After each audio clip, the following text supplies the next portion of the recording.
अस्सलामुअलैकुम दोस्तों, आज की इस वीडियो में हम बात करेंगे एक इंतहाई अहम टॉपिक पर यानी ख़तरनाक मौसमी सूरत हाल के बारे में, जिसे हम हीट वेव यानी गर्मी की लहर कहते हैं। हीट वेव उस वक्त आती है जब किसी इलाके में दर्जा हरारत मामूल से कहीं ज़्यादा हो जाता है और ये दर्जा हरारत मुसलसल कई दिनों तक बरकरार रहता है।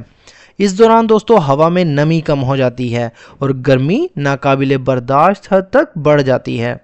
हीट वेव का सबसे ज़्यादा असर बुज़ुर्गों पर, बच्चों और बीमार अफराद पर होता है और उन लोगों पर होता है जो खुली धूप में काम करते हैं, जैसा कि मज़दूर या रेडी लगाने वाले। A heat wave is an extended period of abnormally high temperatures, often accompanied by scorching sunlight and dry winds.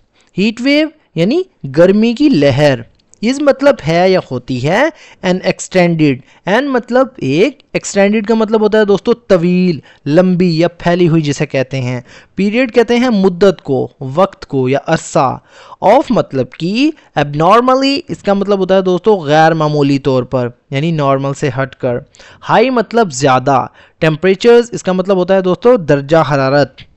Often अक्सर, अकम्पनीड बाय इसका मतलब होता है दोस्तों के साथ होना यानी हमरा होना। स्कॉर्चिंग, स्कॉर्चिंग इसे कहते हैं झुलसा देने वाली यानी बहुत ज़्यादा गर्म हवा आप कह सकते हैं। स्कॉर्चिंग मतलब झुलसा देने वाली। सनलाइट यानी धूप या सूरज की रोशनी। एंड और ड्राई विंड्स, ड्राई मतलब खुश्क यानी नमी से खाली। विंड्स कहते हैं हवाओं को यानी हवाएं। A heat wave is an extended period of abnormally high temperatures, often accompanied by scorching sunlight and dry winds. Heat wave गैर मामूली तौर पर ज़्यादा दर्जा हरारत की एक तवील मुद्दत होती है जो अक्सर झुलसा देने वाली धूप और खुश्क हवा के साथ आती है। It poses serious health hazards including heat exhaustion, dehydration and even heat stroke, especially for the elderly and children. It मतलब ये, poses इसका मतलब होता है दोस्तों पैदा करता है, खतरा बनता है। सीरियस मतलब संगीन, शदीद। हेल्थ मतलब सेहत को कहते हैं। हैज़र्ड्स इसका मतलब होता है दोस्तों खदशात, खतरात या मसाइल। इंक्लूडिंग बशमूल या जिनमें शामिल हैं। हीट एग्जॉस्शन इसका मतलब होता है दोस्तों गर्मी से निढाल हो जाना। हीट कहते हैं गर्मी को, एग्जॉस्शन यानी निढाल हो जाना यानी जिस्मानी कमज़ोरी का हो जाना। डिहाइड्रेशन यानी पानी की कमी यानी जिस्म से पानी की कमी हो जाना। एंड और इवन हत्ता के या यहाँ तक के। हीट स्ट्रोक इसकी दोस्तों ये वर्ड आपने कई दफ़ा सुना होगा। हीट स्ट्रोक इसका मतलब होता है ये गर्मी से बेहोश हो जाना या किसी को कोई बीमारी लग जाना यानी शदीद बीमारी, हीट स्ट्रोक कहते हैं उसे। स्पेशली ख़ास तौर पर, फॉर मतलब के लिए, द एल्डरली यानी बुज़ुर्गों के लिए, एल्डरली यानी बड़ी उम्र के अफराद। एंड और चिल्ड्रन यानी बच्चों के लिए। It poses serious health hazards including heat exhaustion, dehydration and even heat stroke, especially for the elderly and children. ये संगीन सेहत के ख़तरात पैदा करता है जिनमें गर्मी से निढाल हो जाना, पानी की कमी और हत्ता के हीट स्ट्रोक शामिल हैं, ख़ास तौर पर बुज़ुर्गों और बच्चों के लिए। During a heat wave, during मतलब के दौरान, हीट वेव यानी हीट वेव के दौरान, गर्मी की लहर के दौरान। It is crucial to stay hydrated, wear breathable clothing and avoid strenuous outdoor activities. It is crucial मतलब ये निहायत अहम है, ये ज़रूरी है। crucial का मतलब होता है दोस्तों निहायत अहम यानी बहुत ज़रूरी। To stay मतलब रहना, stay कहते हैं रहना। hydrated यानी पानी पीते रहना। To stay hydrated इसका मतलब होता है दोस्तों पानी पीना जारी रखना यानी जिस्म में पानी को बरकरार रखना। wear मतलब पहनना। ब्रीथेबल यानी हवादार या जिनमें सांस आसानी से लिया जा सके। क्लॉथिंग कहते हैं कपड़ों को। ब्रीथेबल क्लॉथिंग यानी हवादार कपड़े, वो कपड़े जिनमें हवा आसानी से गुजर सके। एंड और अवॉइड मतलब बचना या दूर रहना। स्ट्रेन्यूअस इसका मतलब होता है दोस्तों मुश्किल या थका देने वाली यानी जिस्मानी मुशक्क़त वाली। आउटडोर एक्टिविटीज़ यानी बैरूनी सरगर्मियों से। During a heat wave, it is crucial to stay hydrated, wear breathable clothing and avoid strenuous outdoor activities. यानी हीट वेव के दौरान पानी का इस्तेमाल बरकरार रखना, हवादार कपड़े पहनना और थका देने वाली बैरूनी सरगर्मियों से बचना बहुत ज़रूरी है। Urban areas suffer more due to the urban heat island effect where buildings and roads retain heat. Urban areas यानी शहरी इलाके, अर्बन मतलब शहरी यानी शहर के, एरियाज कहते हैं इलाकों को। सफ़र मतलब मुतासिर होना यानी मुतासिर होते हैं, इसका मतलब तकलीफ़ उठाना भी होता है। मोर मतलब ज़्यादा, ड्यू टू की वजह से। The urban heat island effect, इसका मतलब होता है दोस्तों शहरों में गर्मी जमा होने का असर।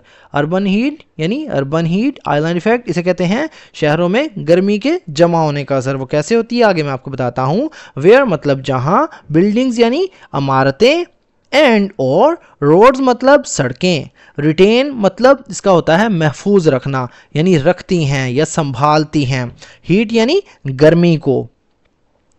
Urban areas suffer more due to the urban heat island effect, where buildings and roads retain heat. शहरी इलाके ज़्यादातर मुतासिर होते हैं क्योंकि वहाँ की इमारतें और सड़कें गर्मी को महफूज रखती हैं यानी अब्जॉर्ब कर लेती हैं, जिसे अर्बन हीट आइलैंड इफेक्ट कहा जाता है।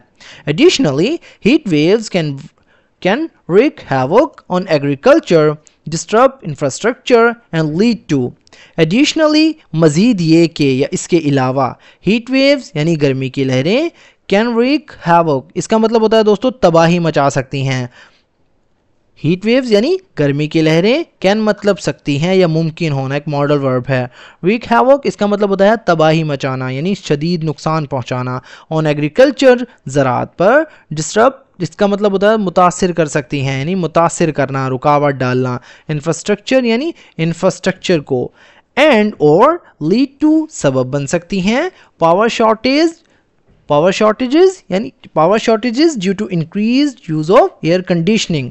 पावर शॉर्टेजेस इसका मतलब होता है बिजली की कमी का यानी तवानाई की किल्लत। ड्यू टू की वजह से, इंक्रीज मतलब बढ़ती हुई या ज़्यादा, यूज़ मतलब इस्तेमाल, ऑफ एयर कंडीशनिंग यानी एयर कंडीशनिंग का, ठंडक के निज़ाम का। Additionally, heat waves can wreak havoc on agriculture, disrupt infrastructure and lead to power shortages due to increased use of air conditioning. मज़ीद ये कि हीट वेव ज़राअत को शदीद नुकसान पहुंचा सकती हैं, इंफ्रास्ट्रक्चर को मुतासिर कर सकती हैं और एयर कंडीशनिंग के ज़्यादा इस्तेमाल के बायस बिजली की कमी का बायस बन सकती हैं। As climate change intensifies, heat waves are becoming more frequent and severe, emphasizing the need for awareness, preparedness and unsustainable living. As जैसे या जैसे क्लाइमेट चेंज यानी माहौलियाती तब्दीली, इंटेंसिफाइज इसका मतलब होता है शदीद हो रही है यानी शदीद होता है या बढ़ती है या बढ़ रही है। हीट वेव्स यानी गर्मी की लहरें, आर बिकमिंग यानी बन रही हैं या हो रही हैं। मोर मतलब ज़्यादा, फ्रीक्वेंट कहते हैं दोस्तों आम, मोर फ्रीक्वेंट यानी ज़्यादा आम। एंड और सिवियर यानी शदीद या संगीन। एम्फसाइजिंग इसका मतलब होता है उजागर करना, मतलब जो उजागर करती हैं, जोर देना, जोर देती हैं। द नीड मतलब ज़रूरत को, फॉर अवेयरनेस यानी आगाही के लिए। प्रिपेयर्डनेस इसका मतलब होता है तैयारी या आमादगी के लिए। एंड और सस्टेनेबल लिविंग यानी पायदारी तर्ज ज़िंदगी के लिए। सस्टेनेबल लिविंग का मतलब होता है पायदारी तर्ज ज़िंदगी। As climate change intensifies, heat waves are becoming more frequent and severe, emphasizing the need for awareness, preparedness and sustainable living. जैसे जैसे माहौलियाती तब्दीली शदीद हो रही है, हीट वेव्स यानी गर्मी की लहरें ज़्यादा आम और ख़तरनाक हो रही हैं, जो आगाही, तैयारी और पायदारी तर्ज ज़िंदगी की अहमियत को उजागर करती हैं। तो दोस्तों, अगर आपको हमारी वीडियो इंफॉर्मेटिव लगी हो तो इसे लाइक करें, कमेंट करें, अपने दोस्तों के साथ ज़रूर शेयर करें ताकि आपके साथ साथ उनका भी फ़ायदा हो। मज़ीद इस तरह की वीडियोस के लिए हमारे चैनल को सब्सक्राइब करना मत भूलिएगा। तो फ्रेंड, मिलते हैं अपनी नेक्स्ट वीडियो में, तब तक के लिए अपना ख्याल रखिए। अल्लाह हाफिज़।